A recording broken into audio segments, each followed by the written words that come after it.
ओम शांति। 29 जनवरी 2023 के ईश्वरीय महावाक्य। पहले एक नजर मुरली के मुख्य पॉइंट पर। बाबा ने कहा, ज्ञानी, योगी, महादानी सभी बने हैं, लेकिन अखंड कोई कोई बने हैं। जो अखोट, अटल और अखंड है, वही विजय माला के विजयी मन के हैं। संगम युग पर सभी बच्चों को अटल अखंड भव का वरदान दिया है। अखंड महादानी अर्थात निरंतर सहज सेवाधारी, क्योंकि सहज ही निरंतर हो सकता है। और फिर बाबा ने कहा, संपन्न की निशानी है अखंड महादानी। एक सेकंड भी दान देने के बिना रह नहीं सकते। अखंड महादानी सदा 3 प्रकार से दान करने में बिजी रहते हैं। पहला, मनसा द्वारा शक्तियां देने का दान। दूसरा, वाणी द्वारा ज्ञान का दान। तीसरा, कर्म द्वारा गुणों का दान। इन तीनों प्रकार के दान देने वाले सहज महादानी बन सकते हैं। दिव्य गुण सबसे श्रेष्ठ प्रभु प्रसाद है। इस प्रसाद को खूब बांटो। और फिर लास्ट में बाबा ने कहा, संगम युग का लक्ष्य है फरिश्ता सो देवता। यह प्रैक्टिस निरंतर स्मृति में रखो कि मैं दाता का बच्चा अखंड महादानी आत्मा हूँ। कोई भी आत्मा चाहे अज्ञानी हो चाहे ब्राह्मण हो, लेकिन देना है। संकल्प करो कि मुझे सदा गुणमूर्त बन सबको गुणमूर्त बनाने का विशेष कर्तव्य करना है। और अब सुनते हैं महावाक्यों को विस्तार से। अव्यक्त बाप दादा के मधुर महावाक्य। मुरली का सार। नंबर 1 बनने के लिए गुणमूर्त बन गुणों का दान करने वाले महादानी बनो। आज बेहद के माता पिता चारों ओर के विशेष बच्चों को देख रहे थे। क्या विशेषता देखी? कौन से बच्चे अखुट ज्ञानी, अटल स्वराज्य अधिकारी, अखंड निर्विघ्न, अखंड योगी, अखंड महादानी हैं। ऐसे विशेष आत्माएं कोटों में कोई बने हुए हैं। ज्ञानी, योगी, महादानी सभी बने हैं, लेकिन अखंड कोई कोई बने हैं। जो अखूट, अटल और अखंड है, वही विजय माला के विजयी मन के हैं। बाप दादा ने संगम युग पर सभी बच्चों को अटल अखंड भव का वरदान दिया है, लेकिन वरदान को जीवन में सदा धारण करने में नंबरवार बन गए हैं। नंबर 1 बनने के लिए सबसे सहज विधि है अखंड महादानी बनो। अखंड महादानी अर्थात निरंतर सहज सेवाधारी, क्योंकि सहज ही निरंतर हो सकता है। तो अखंड सेवाधारी अर्थात अखंड महादानी दाता के बच्चे हो। सर्व खजानों से संपन्न श्रेष्ठ आत्माएं हो। संपन्न की निशानी है अखंड महादानी। एक सेकंड भी दान देने के बिना रह नहीं सकते। द्वापर से दानी आत्माएं अनेक भक्त भी बने हैं, लेकिन कितने भी बड़े दानी हो, अखुट खजाने के दानी नहीं बने हैं। विनाशी खजाने व वस्तु के दानी बनते हैं। आप श्रेष्ठ आत्माएं अब संगम पर अखूट और अखंड महादानी बनते हो। अपने आप से पूछो कि अखंड महादानी हो व समय प्रमाण दानी हो व चांस प्रमाण दानी हो। अखंड महादानी सदा 3 प्रकार से दान करने में बिजी रहते हैं। पहला, मनसा द्वारा शक्तियां देने का दान। दूसरा, वाणी द्वारा ज्ञान का दान। तीसरा, कर्म द्वारा गुणों का दान। इन तीनों प्रकार के दान देने वाले सहज महादानी बन सकते हैं। रिजल्ट में देखा, वाणी द्वारा ज्ञान दान मेजॉरिटी करते रहते हो। मनसा द्वारा शक्तियों का दान यथाशक्ति करते हो और कर्म द्वारा गुण दान ये बहुत कम करने वाले हैं। और वर्तमान समय चाहे अज्ञानी आत्माएं हैं चाहे ब्राह्मण आत्माएं हैं, दोनों को आवश्यकता गुण दान की है। वर्तमान समय विशेष स्वयं में व ब्राह्मण परिवार में इस विधि को तीव्र बनाओ। ये दिव्य गुण सबसे श्रेष्ठ प्रभु प्रसाद है। इस प्रसाद को खूब बांटो। जैसे जब कोई से भी मिलते हो तो एक दो में भी स्नेह की निशानी स्थूल टोली खिलाते हो ना, ऐसे एक दो में ये गुणों की टोली खिलाओ। इस विधि से जो संगम युग का लक्ष्य है, फरिश्ता सो देवता, यह सहज सर्व में प्रत्यक्ष दिखाई देगा। यह प्रैक्टिस निरंतर स्मृति में रखो कि मैं दाता का बच्चा अखंड महादानी आत्मा हूँ। कोई भी आत्मा चाहे अज्ञानी हो चाहे ब्राह्मण हो, लेकिन देना है। ब्राह्मण आत्माओं को ज्ञान तो पहले ही है, लेकिन दो प्रकार से दाता बन सकते हो। पहला, जिस आत्मा को जिस शक्ति की आवश्यकता है उस आत्मा को मनसा द्वारा अर्थात शुद्ध वृत्ति वाइब्रेशंस द्वारा शक्तियों का दान अर्थात सहयोग दो। दूसरा, कर्म द्वारा सदा स्वयं जीवन में गुणमूर्त बन, प्रत्यक्ष सैंपल बन, औरों को सहज गुण धारण करने का सहयोग दो। इसको कहा जाता है गुण दान। दान का अर्थ है सहयोग देना। आजकल ब्राह्मण आत्माएं भी सुनने के बजाय प्रत्यक्ष प्रमाण देखना चाहती है। किसी को भी शक्ति धारण करने की व गुण धारण करने की शिक्षा देना चाहते हो तो कोई दिल में सोचते, कोई कहते कि ऐसे धारणा मूर्त तो कौन बने हैं, तो देखना चाहते हैं लेकिन सुनना नहीं चाहते। ऐसे एक दो में कहते हो ना कौन बना है, सबको देख लिया। जब कोई बात आती है तो कहते हैं कोई नहीं बना है, सब चलता है। लेकिन यह अलबेलापन के बोल है, यथार्थ नहीं है। यथार्थ क्या है? फॉलो ब्रह्मा बाप। जैसे ब्रह्मा बाप ने स्वयं सदा अपने को निमित्त एग्जाम्पल बनाया, सदा यह लक्ष्य लक्षण में लाया। जो ओटे सो अर्जुन, अर्थात जो स्वयं को निमित्त प्रत्यक्ष प्रमाण बनाता है वही अर्जुन अर्थात अव्वल नंबर का बनता है। अगर फॉलो फादर करना है तो दूसरे को देख बनने में नंबर 1 नहीं बन सकेंगे, नंबर वार बन जाएंगे। नंबर 1 आत्मा की निशानी है। हर श्रेष्ठ कार्य में मुझे निमित्त बन, औरों को सिंपल करने के लिए सैंपल बनना है। दूसरे को देखना, चाहे बड़ों को चाहे छोटों को चाहे समान वालों को, लेकिन दूसरों को देख बनना कि पहले यह बने तो मैं बनूं। तो नंबर 1 तो वह हो गया ना। जो बनेगा तो स्वयं स्वतः ही नंबरवार में आ जाते हैं। तो अखंड महादानी आत्मा सदा अपने को हर सेकंड तीनों ही महादान में से कोई न कोई दान करने में बिजी रखता है। जैसा समय वैसी सेवा में सदा लगा हुआ रहता है। उनको व्यर्थ देखने, सुनने व करने की फुर्सत ही नहीं। तो महादानी बने हो? अभी अंडरलाइन करो, अखंड बने हैं। अगर बीच बीच में दातापन में खंडन पड़ता है तो खंडित को संपूर्ण नहीं कहा जाता। वर्तमान समय आपस में विशेष कर्म द्वारा गुणदाता बनने की आवश्यकता है। हर एक संकल्प करो कि मुझे सदा गुणमूर्त बन, सबको गुणमूर्त बनाने का विशेष कर्तव्य करना ही है।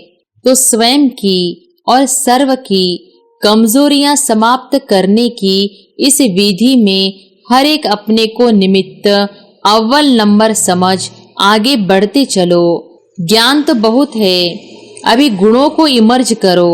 सर्वगुण संपन्न बनने और बनाने का एग्जाम्पल बनो। अच्छा, सर्व अखंड योगी तो आत्माएं सर्व सदा गुणमूर्त आत्माओं को सर्व हर संकल्प हर सेकंड महादानी व महासहयोगी विशेष आत्माओं को सदा स्वयं को श्रेष्ठता में सैंपल बन सर्व आत्माओं को सिंपल सहज प्रेरणा देने वाले सदा स्वयं को निमित्त नंबर 1 समझ प्रत्यक्ष प्रमाण देने वाले बाप समान आत्माओं को बाप दादा का याद प्यार और नमस्ते। दादी जानकी जी से मुलाकात। ऑस्ट्रेलिया, सिंगापुर आदि के चक्कर का समाचार सुनाया और सबकी याद दी। सबकी याद पहुंच गई। चारों ओर के बच्चे सदा बाप के सामने हैं। इसका प्रत्यक्ष प्रमाण है। जब भी याद करते तो समीप और साथ का अनुभव करते हैं।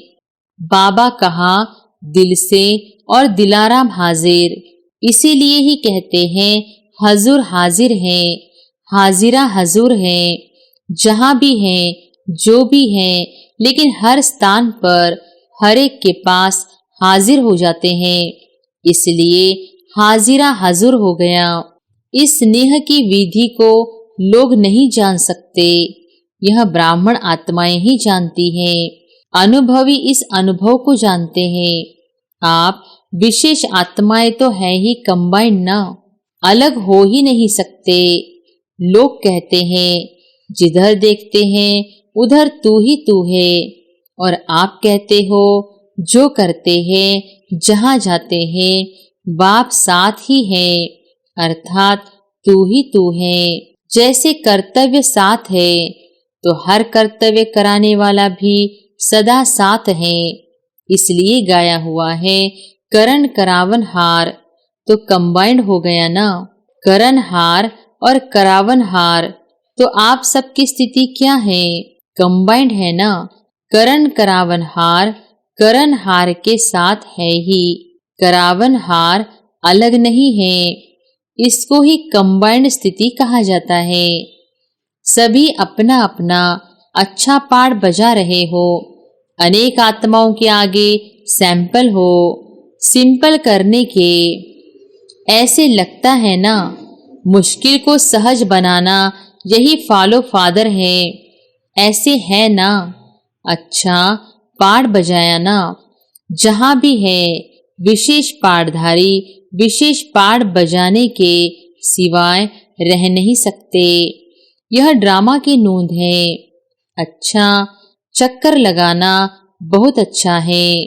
चक्कर लगाया, फिर स्वीट होम में आ गए। सेवा का चक्कर अनेक आत्माओं के प्रति विशेष उमंग उत्साह का चक्कर है। सब ठीक है ना? अच्छा ही अच्छा है। ड्रामा की भावी खींचती जरूर है। आप रहना चाहो लेकिन ड्रामा में नहीं है तो क्या करेंगे? सोचते भी जाना पड़ेगा, क्योंकि सेवा की भावी है तो सेवा की भावी अपना कार्य कराती है। आना और जाना यही तो विधि है। अच्छा संगठन अच्छा है। अव्यक्त बाप दादा की पर्सनल मुलाकात। परमात्मा प्यार का अनुभव करने के लिए दुख की लहर से न्यारे बनो। बाप दादा ने संगम पर अनेक खजाने दिए हैं। उन सभी खजानों में से श्रेष्ठ ते श्रेष्ठ खजाना है सदा खुशी का खजाना। तो यह खुशी का खजाना सदा साथ रहता है। कैसी भी परिस्थिति आ जाए लेकिन खुशी नहीं जा सकती। जब परिस्थिति कोई दुख की लहर वाली आती है तो भी खुश रहते हो कि थोड़ी थोड़ी लहर आ जाती है, क्योंकि संगम पर होना तो एक तरफ है दुखधाम, दूसरी तरफ है सुखधाम। तो दुख के लहर की कई बातें सामने आएंगी, लेकिन अपने अंदर वो दुख की लहर दुखी नहीं करे। जैसे गर्मी के मौसम में गर्मी तो होगी ना, लेकिन स्वयं को बचाना वो अपने ऊपर है। तो दुख की बातें सुनने में आएंगी, लेकिन दिल में प्रभाव नहीं पड़े। इसीलिए कहा जाता है न्यारा और प्रभु का प्यारा। तो दुख की लहर से न्यारा, तब प्रभु का प्यारा बनेंगे। जितना न्यारा उतना प्यारा।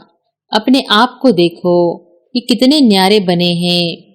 जितना न्यारा बनते जाते हो उतना ही सहज परमात्मा प्यार का अनुभव करते हो। तो हर रोज चेक करो कि कितने न्यारे रहे, कितने प्यारे रहे, क्योंकि ये प्यार परमात्मा प्यार है जो और कोई भी युग में प्राप्त हो नहीं सकता। जितना प्राप्त करना है उतना अभी करना है, अभी नहीं तो कभी भी नहीं हो सकता। और कितना थोड़ा सा समय यह परमात्मा प्यार की प्राप्ति का है। तो थोड़े समय में बहुत अनुभव करना है तो कर सकते हो, तो कर रहे हो। दुनिया वाले खुशी के लिए कितना समय संपत्ति खर्च करते हैं और आपको सहज अविनाशी खुशी का खजाना मिल गया। कुछ खर्चा किया क्या? खुशी के आगे खर्च करने की वस्तु है ही क्या जो देंगे। तो यही खुशी के गीत गाते रहो, जो पाना था वो पा लिया ना। तो जब कोई चीज मिल जाती है तो खुशी में नाचते रहते हैं। दूसरों को भी यह खुशी बांटते जाओ। जितना बांटते जाते हो उतना बढ़ती जाती है, क्योंकि बांटना माना बढ़ना। तो जो भी संबंध में आए वह अनुभव करे कि इनको कोई श्रेष्ठ प्राप्ति हुई है, जिसकी खुशी है। क्योंकि दुनिया में तो हर समय का दुख है और आपके पास हर समय की खुशी है। तो दुखी को खुशी देना यह सबसे बड़े से बड़ा पुण्य है। तो सभी निर्विघ्न बन आगे उड़ रहे हो या छोटे छोटे विघ्न रोकते हैं। विघ्नों का काम है आना और आपका काम है विजय प्राप्त करना। जब विघ्न अपना कार्य अच्छी तरह से कर रहे हैं तो आप मास्टर सर्वशक्तिमान अपने विजय के कार्य में सदा सफल रहो। सदा यह याद रखो कि हम विघ्न विनाशक आत्माएं हैं। विघ्न विनाशक का जो यादगार है उसका प्रैक्टिकल में अनुभव कर रहे हो ना। अच्छा, दूसरी पॉइंट, अचल स्थिति बनाने के लिए मास्टर सर्वशक्तिमान का टाइटल स्मृति में रखो। स्वयं को सदा सर्व खजानों से भरपूर अर्थात संपन्न आत्मा अनुभव करते हो। क्योंकि जो संपन्न होता है तो संपन्नता की निशानी है कि वो अचल होगा, हलचल में नहीं आएगा। जितना खाली होता है उतनी हलचल होती है। तो किसी भी प्रकार की हलचल, चाहे संकल्प द्वारा, चाहे वाणी द्वारा, चाहे संबंध संपर्क द्वारा, किसी भी प्रकार की हलचल अगर होती है तो सिद्ध है कि खजाने से संपन्न नहीं है। संकल्प में भी स्वप्न में भी अचल। क्योंकि जितना जितना मास्टर सर्वशक्तिवान स्वरूप की स्मृति इमर्ज होगी उतना ये हलचल मर्ज होती जाएगी। तो मास्टर सर्वशक्तिमान की स्मृति प्रत्यक्ष रूप में इमर्ज हो। जैसे शरीर का एक्यूपेशन इमर्ज रहता है, मर्ज नहीं होता, ऐसे यह ब्राह्मण जीवन का एक्यूपेशन इमर्ज रूप में रहे। तो यह चेक करो इमर्ज रहता है या मर्ज रहता है। इमर्ज रहता है तो उसकी निशानी है हर कर्म में वह नशा होगा और दूसरों को भी अनुभव होगा कि यह शक्तिशाली आत्मा है। तो कहा जाता है हलचल से परे अचल। अचल घर आपका यादगार है। तो अपना एक्यूपेशन सदा याद रखो कि हम मास्टर सर्वशक्तिमान हैं। क्योंकि आजकल सर्व आत्माएं अति कमजोर हैं। तो कमजोर आत्माओं को शक्ति चाहिए। शक्ति कौन देगा? जो स्वयं मास्टर सर्वशक्तिमान होगा। किसी भी आत्मा से मिलेंगे तो वो क्या अपनी बातें सुनाएंगे? कमजोरी की बातें सुनाते हैं ना। जो करना चाहते हैं वो कर नहीं सकते, तो इसका प्रमाण है कि कमजोर है। और आप जो संकल्प करते हो वो कर्म में ला सकते हो। तो मास्टर सर्वशक्तिमान की निशानी है कि संकल्प और कर्म दोनों समान होगा। ऐसे नहीं कि संकल्प बहुत श्रेष्ठ हो और कर्म करने में वो श्रेष्ठ संकल्प नहीं कर सको। इसको मास्टर सर्वशक्तिमान नहीं कहेंगे। तो चेक करो कि जो श्रेष्ठ संकल्प होते हैं वो कर्म तक आते हैं या नहीं आ सकते। मास्टर सर्वशक्तिमान की निशानी है कि जो शक्ति जिस समय आवश्यक हो उस समय वो शक्ति कार्य में आए। तो ऐसे है या आह्वान करते हो, थोड़ा देरी से आती है। जब कोई बात पूरी हो जाती है, पीछे स्मृति में आए कि ऐसा नहीं ऐसा करते, तो इसको क्या कहा जाता है? तो इसको कहा जाता है समय पर काम में नहीं आई। जैसे स्थूल कर्मेंद्रियां ऑर्डर पर चल सकती है ना, हाथ को जब चाहो जहां चाहो वहां चला सकते हो। ऐसे यह सूक्ष्म शक्तियां इतने कंट्रोल में हो जिस समय जो शक्ति चाहो काम में लगा सको। तो ऐसी कंट्रोलिंग पावर है। ऐसे तो नहीं सोचते कि चाहते तो नहीं थे लेकिन हो गया। तो सदा अपनी कंट्रोलिंग पावर को चेक करते हुए शक्तिशाली बनते चलो। सब उड़ती कला वाले हो कि कोई चढ़ती कला वाला, कोई उड़ती कला वाला। वह कभी उड़ती कभी चढ़ती कभी चलती कला हो जाती है। बदली होता है, वह एक रस आगे बढ़ते रहते हो। कोई विघ्न आता है तो कितने समय में विजयी बनते हो? टाइम लगता है, क्योंकि नॉलेजफुल हो ना। तो विघ्नों की भी नॉलेज है। नॉलेज की शक्ति से विघ्न वार नहीं करेंगे, लेकिन हार खा लेंगे। इसी को ही मास्टर सर्वशक्तिमान कहा जाता है। तो अमृत वेले से इस एक्विपेशन को इमर्ज करो और फिर सारा दिन चेक करो। अच्छा, वरदान है, सहन शक्ति का कवच पहन, संपूर्ण स्टेज को वरने वाले विघ्न जीत भव। सहन शक्ति का कवच पहन, संपूर्ण स्टेज को वरने वाले विघ्न जीत भव। अपने संपूर्ण स्टेज को वरने अर्थात प्राप्त करने के लिए अलबेलेपन के नाज नखरों को छोड़ सहन शक्ति में मजबूत बनो। सहन शक्ति ही सर्व विघ्नों से बचने का कवच है। जो यह कवच नहीं पहनते वह नाजुक बन जाते हैं। फिर बाप की बातें बाप को ही सुनाते हैं। कभी बहुत उमंग उत्साह में रहते, कभी दिल शिकस्त हो जाते।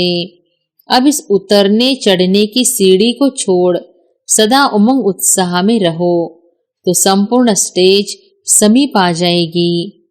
स्लोगन है, याद और सेवा की शक्ति से अनेक आत्माओं पर रहम करना ही रहमदिल बनना है। अच्छा, ओम शांति।